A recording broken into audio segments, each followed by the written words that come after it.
Hello, today is Friday, the 6th of January 2012. Welcome to today's silver update. Let's get started. We'll take a look back at about 11 months ago, which was on November the 7th of 2010. And that's when silver approached a high of $29.33, 34 cents actually. And at that time frame, people were saying silver had went up too far, too fast, and it needed to have a pullback. And the move was from 29 and a third down to 25. And thus it was about a 15, 16, 17% retracement that brought us below this significant trend line, which we are a mile away from currently. But it was basically because the market was up too much, and people back then were thinking, oh my, how wonderful it is for $29 silver. The same people today are not saying that it is wonderful. We'll get more to that in a little while.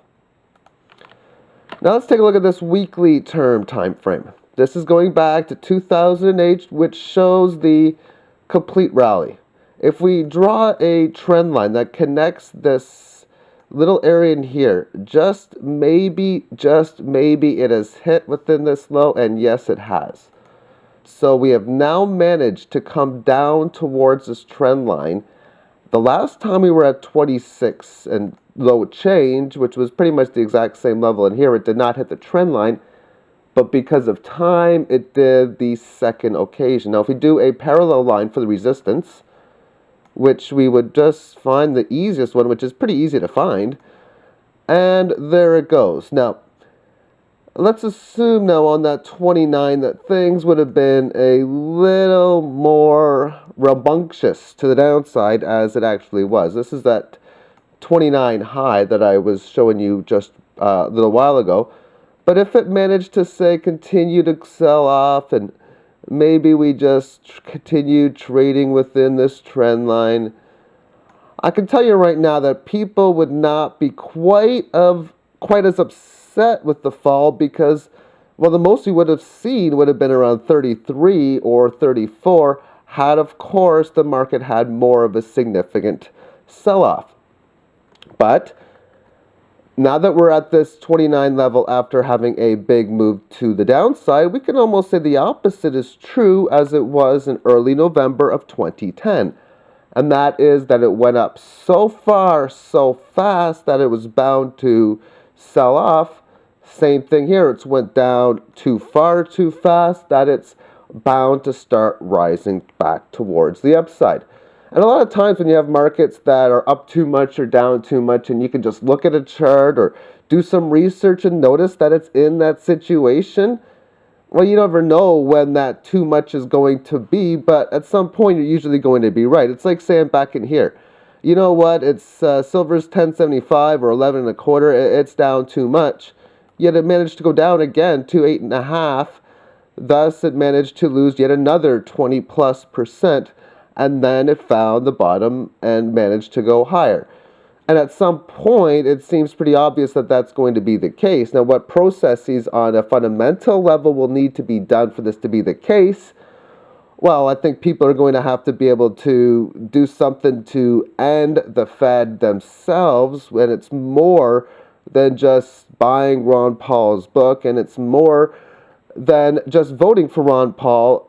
And not going to say too much more, but getting out of banking is one of the easiest ways of doing it, as well, of course, buying gold and silver.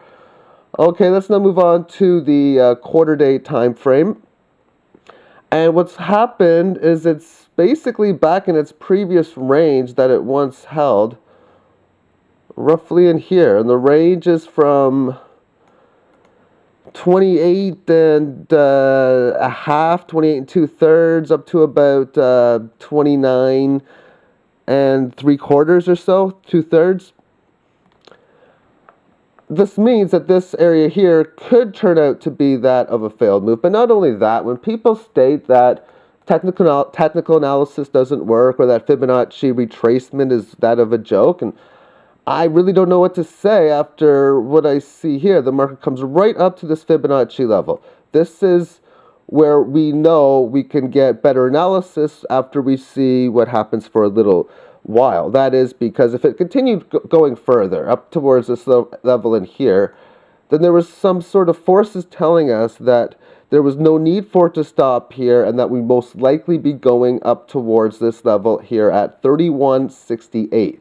Anytime we break through this resistance and have further momentum, 3168 is that significant level.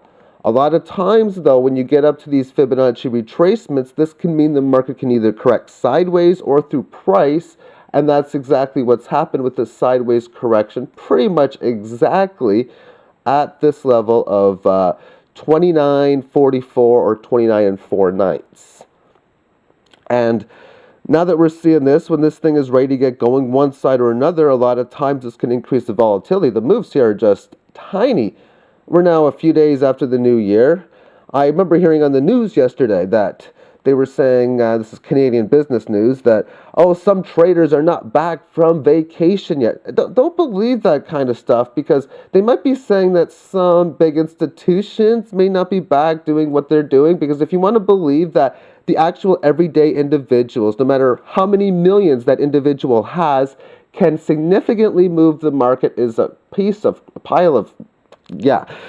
Therefore, it's that big institution, and that's why if you want to think that, oh, just by letting the market doing its normal trading forces will make things go higher, well, maybe there are forces that will allow that to be the case, because the powers that be, or JP Morgan, or whatever you want to name it, maybe they can't do everything that they want to because of whatever particular forces. However, if they have the force of people getting out of banking, into gold, into silver, and just throwing away that fiat system, then they have no choice but to basically kill the currency, because if people don't want it, if people ignore the bully will go away. Furthermore, within this, the price action is now with this rising 5-day moving average. So if it continues going sideways, the 5-day moving average is going to do one of these and go sideways.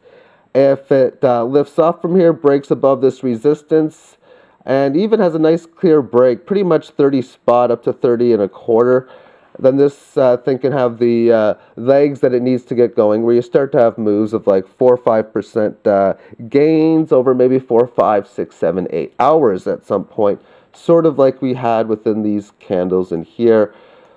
But then again, I'm just waiting as long as it takes for whatever you know what to hit the fan. Because they say there's every cloud has a silver lining. And right now we have this big economic storm, and storms usually contain clouds. So what would the silver lining be within our current fiat debt-based economic cloud? Thank you for tuning in, and have yourself a magnificent weekend. Bye-bye.